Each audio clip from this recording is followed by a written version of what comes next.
So guys, क्या आपको भी 3D वीडियो एडिटिंग सीखना है? आपको भी ये 3D लोगो एनिमेशन बनाना सीखना है या फिर ये 3D इंट्रो बनाना सीखना है? सो अगर आप सबको ये सारे एनिमेशन बनाना सीखना है तो आप सही वीडियो में आए हो, क्योंकि इस वीडियो में मैं आपको A to Z 3D intro और 3D लोगो कैसे बनाते हैं उसको आपको डिटेल में बताऊंगा। और यही नहीं, मैं आपको ये भी बताऊंगा कि आप लोग एडिटिंग करते समय कौन सी गलतियां करते हो। तो बने रहना वीडियो में एंड तक। तो शुरू करते हैं वीडियो को एक छोटे से इंट्रो के साथ। Why do I, baby, why do I love the touch but never love the feeling?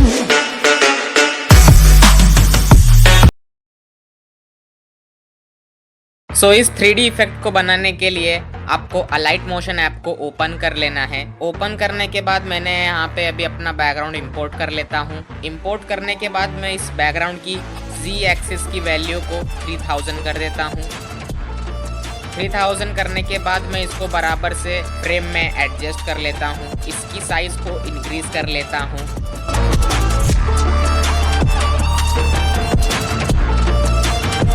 इतना सब करने के बाद मैं यहाँ पे अभी कैरेक्टर PNGs को इंपोर्ट कर लेता हूँ। इंपोर्ट करने के बाद इसकी साइज को मैं थोड़ा छोटा कर लेता हूँ।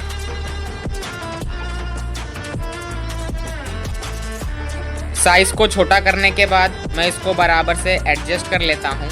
इतना करने के बाद मैं बाकी के PNGs को भी इंपोर्ट कर लेता हूँ। एक PNG को मैं लेफ्ट में ले जाके उसकी साइज को छोटी कर लेता हूँ और एडजस्ट कर लेता हूँ, और एक PNG को राइट साइड में ले जाके उसकी Z एक्सिस की वैल्यू को मैं यहाँ पे 650 तक रख देता हूँ। इतना करने के बाद मैं दूसरी PNG पे आता हूँ। उसकी Z एक्सिस की वैल्यू को मैं यहाँ पे अप्रॉक्स 460 तक रख देता हूँ।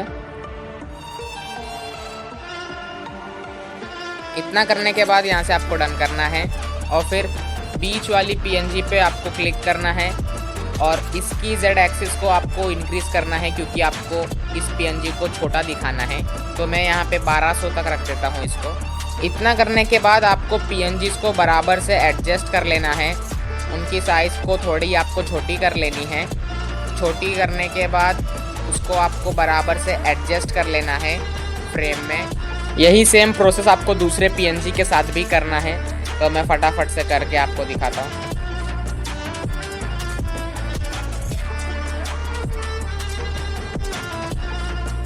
इतना सब करने के बाद अब बारी है टेक्स्ट ऐड करने की।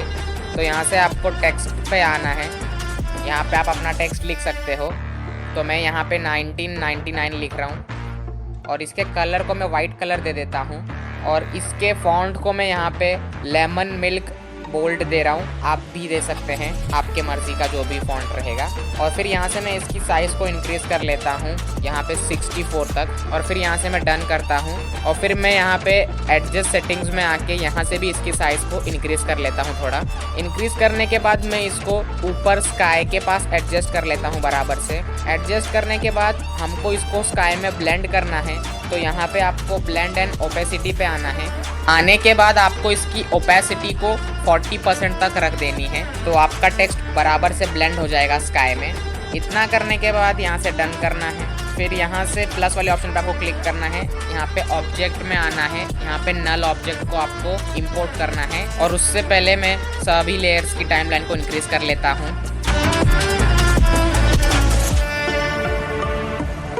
फिर अभी आपको सभी लेयर को नल लेयर से कनेक्ट कर देना है। तो यहाँ पे आपको लेयर पे क्लिक करना है। ऊपर बॉक्स जैसा आपको कुछ दिखेगा, उस पर आपको क्लिक करना है। यहाँ पे आपको नल 1 दिखेगा, उस पर आपको क्लिक करना है। तो आपकी लेयर नल 1 से लिंक हो जाएगी। सभी लेयर को नल 1 से लिंक करने के बाद आपको नल लेयर पे आना है। यहाँ पे आपको एक की फ्रेम देनी है और इसके साइज़ को आपको इंक्रीज कर लेना है। साइज़ को इंक्रीज करने के बाद यहाँ पे आपको ऊपर टेक्स्ट पे फोकस करना है। तो यहाँ पे टेक्स्ट के साथ साथ PNG भी आ रहे हैं। तो मैं यहाँ पे पहले पूरा स्काई पे चला जाता हूँ फ्रेम को लेके अपने, और फिर नीचे टेक्स्ट वाली लेयर पे आता हूँ और मूव एंड ट्रांसफॉर्म में जाके इसको मैं एडजस्ट कर लेता हूँ बराबर से। इतना करने के बाद आपको नल 1 लेयर पे वापस आना है। टाइमलाइन में आगे जाना है। और टाइमलाइन में आगे जाने के बाद यहाँ पे एक की फ्रेम देनी है, साइज के इसमें आना है आपको और यहाँ पे एक की फ्रेम देनी है और फिर उसको आगे पुट कर देना है और फिर एक और की फ्रेम देनी है आपको और उस की फ्रेम पे आपको जूम आउट कर लेना है। जूम आउट करने के बाद आपको बराबर से इसको एडजस्ट कर लेना है फ्रेम के अकॉर्डिंग। तो अभी फ्रेम कुछ ज़्यादा ही जूम है तो मैं और जूम आउट कर लेता हूँ। सो ये परफेक्ट है। इतना करने के बाद बराबर से इसको थोड़ा सा मैं एडजस्ट कर लेता हूँ। एडजस्ट करने के बाद यहाँ से मैं डन करता हूँ। तो अभी एनिमेशन चेक करते हैं। सो 1999 तो गायब ही हो गया फ्रेम में से। तो उसको वापस से फ्रेम में लाने के लिए आपको टेक्स्ट वाली लेयर पे एक की फ्रेम देना है स्टार्टिंग में और फिर टाइमलाइन में आगे जाके एक और की फ्रेम देना है और उसको बराबर से फ्रेम के अंदर ला देना है। तो हमने कुछ ज़्यादा ही जल्दी ला दिया तो ये इसलिए बराबर टेक्स्ट फ्रेम में नहीं आ रहा। तो हम लोग को टाइमलाइन में थोड़ा और आगे जाना है और फिर एक की फ्रेम देनी है और फिर टेक्स्ट को नीचे लेके आना है अपने फ्रेम के हिसाब से। फिर यहाँ पे टेक्स्ट तो बाउंस कर रहा है लेकिन हमें वो बाउंस नहीं चाहिए। सो उसको फिक्स करने के लिए आपने जो सेकंड की फ्रेम लगाया था उसको आपको थोड़ी देर तक होल्ड करना है और फिर टाइमलाइन के थोड़ा आगे आके आपको उसको प्लेस कर देना है। तो यहाँ पे फिर आपका परफेक्ट एनिमेशन बन जाएगा।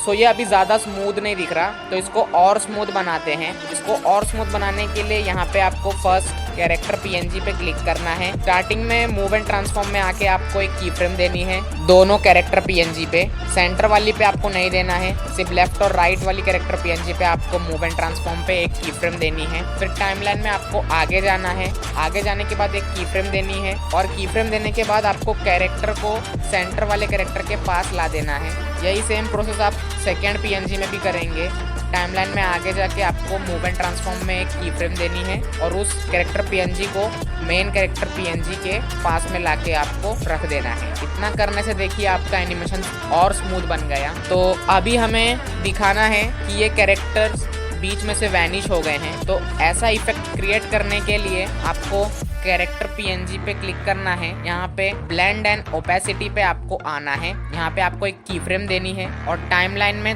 आगे जाके एक और की फ्रेम देनी है और इसकी ओपेसिटी को आपको 0 कर देनी है। यही सेम प्रोसेस आप सेकंड कैरेक्टर पीएनजी पे भी करेंगे। ब्लेंड एंड ओपेसिटी में आके एक की फ्रेम देंगे और टाइमलाइन में आगे जाके एक और की फ्रेम देके इसकी ओपेसिटी को 0 कर देंगे और डन करेंगे। तो अब देखते हैं हमारा एनिमेशन कैसा बना है। तो ये जो कैरेक्टर्स के पीएनजी थे बहुत जल्दी गायब हो गए, जो ज़्यादा अच्छा नहीं दिख रहा। तो उसको एडजस्ट करने के लिए आपने जो सबसे पहला की फ्रेम लगाया था उसको आपको लॉन्ग प्रेस करना है और टाइमलाइन के आगे लाके उसको एडजस्ट कर देना है कुछ इस तरीके से जैसा मैं आपको वीडियो में बता रहा हूँ।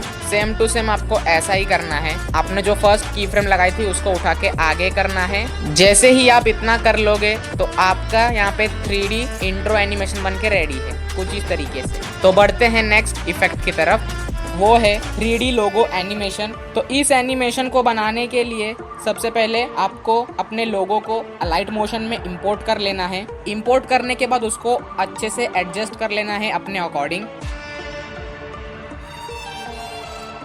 एडजस्ट करने के बाद यहाँ पे इफेक्ट वाले ऑप्शन पे आना है। आपको ऐड इफेक्ट पे क्लिक करना है। यहाँ पे आपको सर्च बार में सर्च करना है स्मूथ बेवल और इसको स्टैंडर्ड सेटिंग्स पे इंपोर्ट कर लेना है। वापस से आपको स्मूथ बेवल इफेक्ट को इंपोर्ट कर लेना है। फिर पहले स्मूथ बेवल इफेक्ट पे आपको क्लिक करना है। यहाँ पे स्पेक्युलर एंगल्स पे आना है आपको और इसको आपको 190 पे सेट कर देना है और जो इसके नीचे वाला स्मूथ बेवल रहेगा उसके स्पेक्युलर एंगल को 188 पे सेट कर देना है। सो इस इफेक्ट का वाइट बैकग्राउंड पे ज़्यादा कोई इफेक्ट पड़ेगा नहीं क्योंकि मेरे लोगो में वाइट कलर है। अगर आपके लोगो में वाइट कलर को छोड़ के कोई और कलर रहेगा तो उस पर बराबर से आपको ये इफेक्ट अच्छे से दिखेगा। उसके बाद आपको एक और इफेक्ट को इंपोर्ट करना है। तो यहाँ पे आपको सर्च बार में सर्च करना है रास्टर एक्सट्रूड, आपको सर्च करना है और इसको आपको स्टैंडर्ड सेटिंग्स पे इंपोर्ट कर लेना है। इंपोर्ट करने के बाद नीचे इफेक्ट को यहाँ पे स्लाइड करना है। यहाँ पे लाइट सोर्स दिखेगा और यहाँ पे पॉइंट लाइट की जगह पे आपको फ्लैट करना है और फिर इंटीरियर वाले ऑप्शन पे आना है। यहाँ पे आपको ब्लू कलर को ब्लैक करना है और इंटीरियर को आपको 35 सेट करना है। फिर इफेक्ट के ऊपर आना है। यहाँ पे रोटेशन पे आपको आना है। यहाँ पे वाई एक्सिस पे आपको एक की फ्रेम देनी है और टाइमलाइन में आगे जाने के बाद एक और की फ्रेम देना है आपको वाई एक्सिस पे, और इसकी वैल्यू को आपको 34 सेट करना है। तो जितना भी वैल्यू आप सेकंड की फ्रेम पे रखोगे, सेम उसी का उल्टा माइनस में आपको उतनी ही वैल्यू फर्स्ट की फ्रेम पे रखनी है। तो इस तरीके से आपका एनिमेशन दिखेगा। तब इतना करने के बाद हल्का और आगे जाके एक और की फ्रेम देना है, और फिर टाइमलाइन में और आगे जाने के बाद एक और आपको की फ्रेम देना है, और इस पे आपको वाई एक्सिस को 360 कर देना है।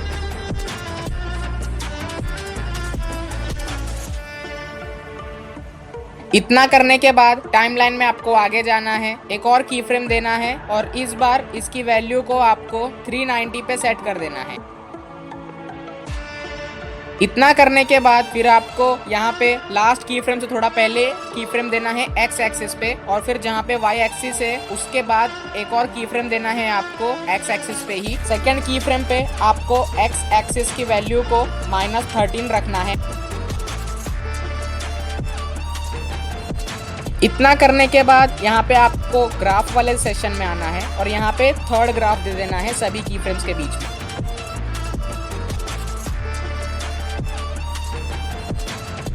इतना सब करने के बाद मूव एंड ट्रांसफॉर्म में आना है। स्टार्टिंग में की फ्रेम देनी है और 10 सेकंड बाद एक और की फ्रेम देनी है। स्टार्टिंग के की फ्रेम पे आपको आपके लोगों को नीचे ले जाना है स्क्रीन के बाहर, और फिर दोनों की फ्रेम्स के बीच में आना है, ग्राफ वाले ऑप्शन में आना है, और ये लास्ट ग्राफ सिलेक्ट करना है आपको, और इसको कुछ इस तरीके से एडजस्ट कर लेना है। इतना करने के बाद यहाँ पे साइज में आना है आपको, और टाइमलाइन में आगे जाने के बाद एक की फ्रेम देनी है, और थोड़ा टाइमलाइन में और आगे जाने के बाद एक और की फ्रेम आपको देना है, और उस की फ्रेम पे आपके लोगों की साइज इंक्रीज कर देनी है आपको। उतना सब करने के बाद आपका एनिमेशन कुछ इस तरीके से बन के रेडी है। लेकिन अभी इसमें ब्लर इफेक्ट डालना बाकी है, तो ब्लर इफेक्ट डालने के लिए यहाँ पे इफेक्ट पे आना है आपको। सर्च बार में सर्च करना है डायरेक्शनल ब्लर, उसको आपको सिलेक्ट कर लेना है, और फिर इसकी सेटिंग्स में आना है, स्ट्रेंथ को 0 कर देना है आपको, और जहाँ पे आपका लोगो रोटेट हो रहा रहेगा उससे थोड़ा पहले एक की फ्रेम देनी है, फिर एक और की फ्रेम देनी है टाइमलाइन में आगे जाके, और फिर से एक और की फ्रेम देनी है टाइमलाइन में आगे जाके, फिर सेंटर वाली की फ्रेम पे आपको आना है, और यहाँ पे के स्ट्रेंथ को 0.05 कर देना है, और फिर ग्राफ में आना है आपको दोनों की फ्रेम्स के बीच में, और थर्ड ग्राफ दे देना है आप। इतना करने के बाद फाइनली आपका एनिमेशन बनके रेडी है 3D लोगो का, जो कि कुछ इस तरीके से है। सो बस आज के वीडियो में बस इतना ही। तो मुझे कमेंट करके बताओ कि आपको और कौन कौन सी 3D वीडियो का ब्रेकडाउन या फिर ट्यूटोरियल चाहिए, तो मैं उस हिसाब से आपके लिए वीडियो बनाऊंगा। तो आज के वीडियो में बस इतना ही, मिलते हैं किसी नए वीडियो में, और वीडियो को लाइक, चैनल को सब्सक्राइब कर देना। तो मिलते हैं बहुत जल्द नई वीडियो में। लेकिन आपको अगर वीडियो एडिटिंग सीखनी है तो आप इस वीडियो पे क्लिक करके सीख सकते हैं।